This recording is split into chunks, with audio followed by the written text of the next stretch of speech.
दोस्तों, कुछ दर्द ऐसे होते हैं जो वक्त के साथ भरते नहीं बल्कि नासूर बन जाते हैं। आज द मिडनाइट रेडियो पर मैं आपको सुनाने जा रही हूँ एक ऐसी दास्तान जो शायद आपके दिल के किसी कोने में दबी उस पुरानी याद को ताज़ा कर दे। ये कहानी शुरू होती है एक छोटे से पहाड़ी शहर में, जहाँ धुंध हमेशा पहाड़ों को घेरे कर रहती है। समीर वहाँ के एक पुराने कॉलेज में पढ़ता था। समीर एक ऐसा लड़का जिसके पास खोने को कुछ नहीं था और पाने के लिए पूरा आसमान था। और वहीं उसकी मुलाकात हुई जोया से। जोया, जिसकी पापा की इज्जत उस शहर में एक मिसाल थी। वो पहली बार जब लाइब्रेरी की सीढ़ियों पर टकराए तो जोया के हाथ से कुछ किताबें गिर गई थीं। समीर ने जब वो किताबें उठाईं तो उसने देखा कि एक किताब के बीच में सूखा गुलाब रखा था। समीर ने मजाक में कहा, पुरानी यादें संभालने का शौक है? जोया ने मुस्कुराकर कहा, यादें ही तो हैं जो कभी साथ नहीं छोड़ती। उसे क्या पता था कि ये अल्फाज एक दिन सच होने वाले हैं। धीरे धीरे उनकी मुलाकातें बढ़ने लगी। वो कॉलेज के पीछे वाली पुरानी झील के किनारे घंटों बैठे रहते। समीर उसे अपनी लिखी हुई नज़्में सुनाता और जोया उन्हें बड़े गौर से सुनती। एक दिन समीर ने पूछा, जोया, अगर हम कभी अलग हो गए तो?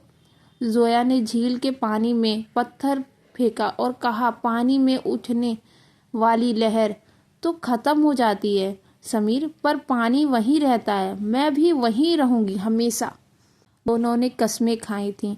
समीर ने ठान लिया था कि वो शहर जाएगा, पैसा कमाएगा और जोया के लिए एक ऐसी जिंदगी बनाएगा जहाँ कोई डर ना हो।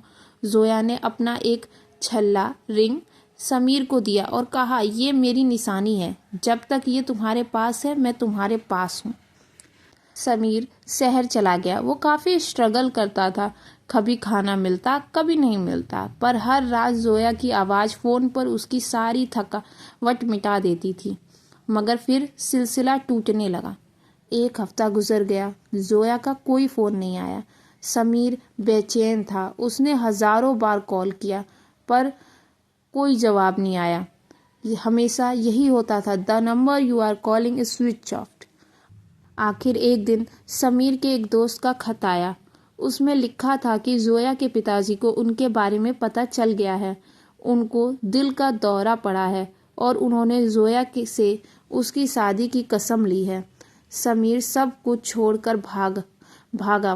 12 घंटे के सफ़र उसे 12 साल जैसे लग रहे थे। जब वो शहर पहुंचा तो चारों तरफ रोशनी थी। जोया की शादी हो रही थी। वो भीड़ में छुप कर खड़ा था। उसने देखा जोया को सुर्ख लाल जोड़े में, पर उसकी आंखें पथराई हुई थीं। वो रो भी नहीं रही थी, जैसे उसका वजूद ही खत्म हो गया हो। समीर ने उसे पुकारा नहीं, क्योंकि वो जानता था कि अगर वो सामने गया तो जोया कमज़ोर पड़ जाएगी और उसके पिताजी की जान चली जाएगी। उसने वही छल्ला मिट्टी में दबाया और हमेशा के लिए चला गया। 15 साल बीत गए। समीर अब एक मशहूर नॉवेलिस्ट बन चुका था।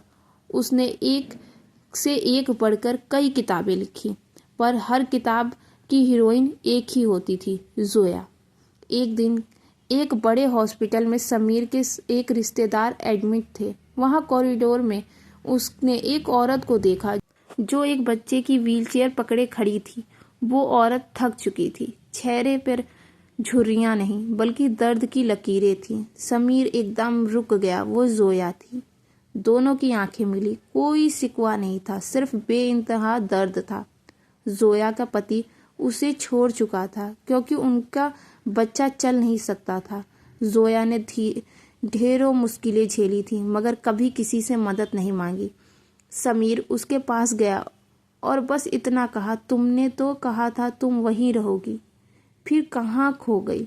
जोया फट फट कर रोने लगी। उसने अपनी पुरानी डायरी निकाली। उसमें हर तारीख पर सिर्फ एक ही नाम लिखा था, समीर। उसने कहा, समीर, मैंने शादी तो की, पर मैं कभी किसी और की हो नहीं पाई। मैं आज भी वहीं खड़ी हूँ, उस झील के किनारे, तुम्हारे इंतज़ार में। समीर ने उस बच्चे का हाथ थामा और जोया से कहा, अब तुम अकेली नहीं हो। पर नियति को कुछ और ही मंजूर था। जोया को कैंसर था और वो आखिरी स्टेज पर थी। उसने ये बात समीर से छुपाई थी। 2 महीने बाद जोया की मौत हो गई। समीर ने उसे उसी पहाड़ी पर दफनाया जहां उन्होंने पहली बार सपने देखे थे। आज भी समीर वहां जाता है। वही पुराना छल्ला जो उसने मिट्टी से निकाल लिया था आज भी उसकी उंगली में है।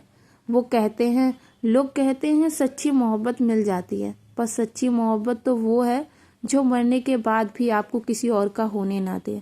दोस्तों, ये थी समीर और जोया की वो सच्ची दास्तां जो आज भी उस पहाड़ी की हवाओं में गूंजती है। अगर आपको ये दर्द महसूस हुआ हो तो द मिडनाइट रेडियो को सब्सक्राइब करें और बताएं, क्या सच्ची मोहब्बत का मिलना ज़रूरी होता है।